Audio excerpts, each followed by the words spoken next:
Hey guys.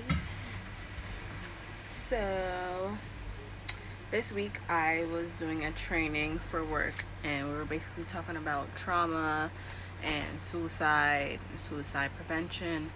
And I just wanted to do a little video to talk about suicide. There's so many different ideas about mental health and mental illness and suicide and what actually drives somebody to commit suicide.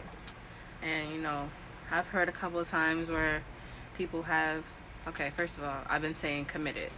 We are no longer even using the word committed because it's not a word that fits the script. When you commit yourself to something, it's usually something that should have a positive connotation. So I think now they're using died by suicide. At one point we were using completed suicide, but again, completed, committed is like something that it's like a goal. And we don't want to think about suicide as a goal. I just really want to talk about it. I've heard people say, it was selfish of the person to complete suicide or die by suicide and to make that choice. And honestly, if somebody resorts to suicide, it has to be that bad. Like, think about how bad life has to be for someone to feel as though they're not worthy of existing anymore. And I want to say life being bad or going through stuff is not what you always think. So mental health and mental illness is a battle that starts in the head. So if your mind and your brain has been programmed to always be thinking positively, then it's more likely that you have reasons to live and you want to be here. But if your brain has been programmed to think negatively all the time and you're constantly having negative thoughts, you have self-hate, you have a lot of anger and bitterness and resentment, then your mind is going to stay in those patterns, whether consciously or subconsciously. And I've been telling people a lot lately, the things that we go through in adulthood as far as like anxiety and depression and addiction begin because of patterns that we formed in childhood. I tell people to think back to when you were younger and you either had parents that were emotionally unavailable or parents that were completely absent. I read this one meme on Facebook that said children who have parents who are emotionally unavailable, neglectful, or absent, they don't grow up to hate those parents. They grow up to hate themselves, because if you think about it, when you have people in your life that are supposed to care for you, supposed to love you, supposed to support you, and they don't, you don't question, especially as a child, you don't question why are they not doing what they're supposed to do. You're questioning what's wrong with you. You're trying to figure out what can you do better, what did you do wrong, why don't you deserve love.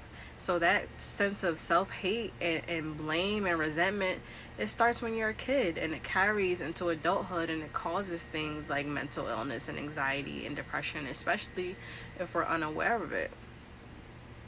There was a time period in my life, probably recently, it was last year, where I mentioned to you guys that I experienced depression. And it's because I had gotten in such a negative state that, I felt hopeless and I felt powerless. Even though I had so many good things going on for me. Like, I was graduating from school, I had kids, I was taking care of them, they're doing well, I had my own apartment, I had my own car, I was starting a new job, like, I had all these good things going on for me, but something about my life felt unfulfilled. I felt hopeless a lot of the time, and I was having suicidal thoughts. I never had any intention of acting on it, like, I never felt like I wanted to die, but I'd be driving, and I would imagine my car flipping. And I don't think that anyone who thinks about suicide wants to actually die. They just want the pain to end. And when you have this enduring pain and suffering and you feel like you have no power or no hope in order to make that pain go away, then all you want is for it to stop. regardless of what's going on in your life or what's not going on in your life. And I felt guilty for feeling that way because I kept telling myself, girl, you have no reason to be feeling like that. And there's such a thing called toxic positivity. Like, I understand that some people want to be positive and they don't want to hear negative stuff all the time, but you can be toxic in various ways. So if I'm expressing to you what I'm going through and that I'm feeling hopeless and that I have these suicidal thoughts and that I feel like I can't get out of this dark spot, and you're like, oh, just be positive, just think about all the good things going on in your life, you just gotta stop being so negative, just think that's toxic positivity. Like, instead of validating my feelings and validating the fact that I'm going through a hard time and I'm feeling really upset and sad and I feel like I'm in a place that I can't get out of, you're just dismissing all of that and saying, oh, just stop being that way. Don't you think if it was that easy for me to stop feeling like that and for me to stop feeling that way, that I would? Some people have to get to a point where they either hit rock bottom or they stop wanting to feel like that. And then there's a multitude of things. For some people, it might be medication. But for somebody like me, I don't want to be on medication for the rest of my life. So I chose to go to therapy. I chose to listen to positive YouTube videos every day. I chose to do journaling. I chose to, dig deeper in my spirit. And it's hard work. I don't always keep up with it, but I can definitely feel the difference between when I'm doing what I'm supposed to do and when I'm not. Like, when I'm working out all the time and I'm doing what I gotta do, I feel good pretty much most of the time. But when I'm not, I can feel myself getting into a lower mood. So, it just depends on whether you want to do the work or not. But back to suicide.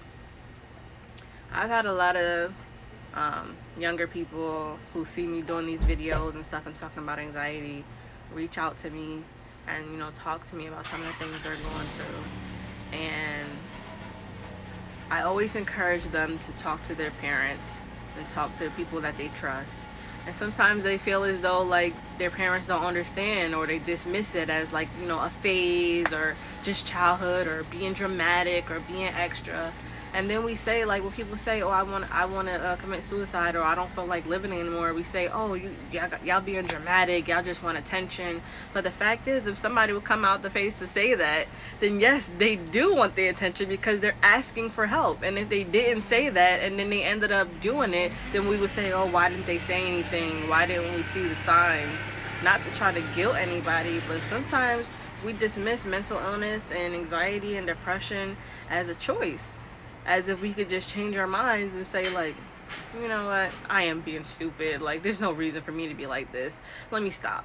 It's not that easy. So when you see people who do need that attention and they do, need that extra help, go there. Talk to that person. Encourage them to get help. And don't take it lightly. Because we were going over the statistics during this course, and it kind of choked me up.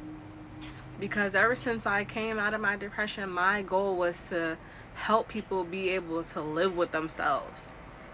That is the main reason that people go through mental illness and addiction and become alcoholics, because they don't know how to live with themselves. You're constantly trying to numb yourself out because you're unable to face these hard truths, these hard pains, these hard traumas.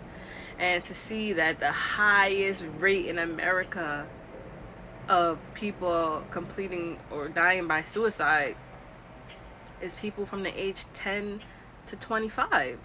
Like 10 to 25, every 12 minutes somebody is dying by suicide. There's a problem. There's really something wrong that children as young as 10, 11, 12 don't feel like life is worth living. And we can chalk it up to, oh, this new generation, all this entitlement and kids being spoiled. But the fact is, these kids nowadays, they have social media, they have a camera or pictures right in their face all the time. They're learning that their self-worth is based on whatever they post. And on top of that, These kids have parents like us who have to go to school, who have to work all the time. Both parents have to work. You know, by the time we get home, we're drained. We don't have a lot of energy to give back to our kids. So essentially, we're not putting in the same amount of family time and coming together and positive coping skills and teaching our kids how to be, you know, emotionally sustainable. So they're being affected by that. And it seems like it's just getting worse and worse and worse. So when you think of mental health, don't just think of somebody who has bipolar or schizophrenia. Mental health means being healthy. So we have to teach our kids how to be mentally healthy, how to be able to cope with certain things, how to view the world, because we all know your reality is based on your perception. You know, something happening to you could either be the end of the world or the beginning of something new. But if we don't teach our kids that and we gotta tiptoe around it and ignore it, us ignoring it, us not paying it no attention, is not gonna make it better. It's not gonna make it go away. It's not gonna, you know, change anything. And I know a lot of people like to think that, you know, what happens to our kids and what they experience are a reflection of our parenting. And yeah, some of it is, but us ignoring it is not gonna make it any better. So if you feel like you played a role in whatever your child's going through, how about you step back and play a better role and help them get through whatever they're going through? Because that's absolutely what we need, you know? There's no reason why so many kids so young should be having suicidal ideation or suicidal intent. And the only way anything is going to change is if we start talking about it, if we start having these discussions, if we stop pretending like nothing is going on, like things are just, you know, life is just life. Yeah, life is life, but trauma can be devastating. And why not try to deal with trauma and deal with the things that happen instead of trying to sweep them under the rug for the sake of your image or what people might think about you? We got to start letting go of what society thinks and what people around us thinks if we really care about our mental health and the mental health of the people around us. So I'm just asking y'all today to be considerate. I learned that 96% of people who die by suicide have an underlying mental illness. So yeah, while there may be people who may suddenly have something bad happen to them and they don't know how to cope with it and they might die by suicide, there's 101 other people who are experiencing some type of mental health issue and they need the help and they're crying out for help in some type of way, and we're not paying them no mind. So just be conscious of that. I think this is an important topic, and I hope that this was informative. And if you guys have any questions, feel free to reach out to me.